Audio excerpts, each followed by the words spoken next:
Dow is on course for the worst April since 1932. The US dollar hit a 3-year low. Bond yields are up. Are you still chalking this up to short-term volatility in the market? Yeah, because nothing's been resolved since we last talked. I mean, we've got news a few hours ago about India agreeing to terms of negotiation. I think what has to happen, 3 things to stabilize the markets.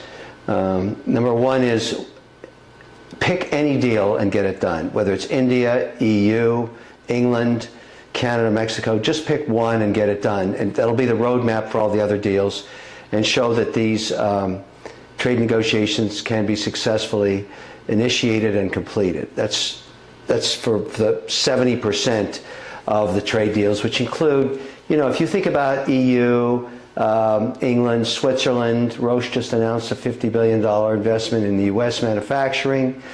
A lot of this stuff is happening, but it's fluid and it's not concluded.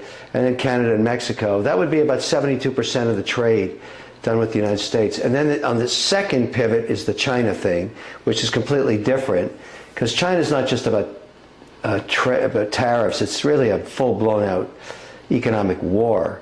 And it's got to get resolved because China has not complied with the WTO since 2000. It's got IP theft all over it, and people are unhappy about that.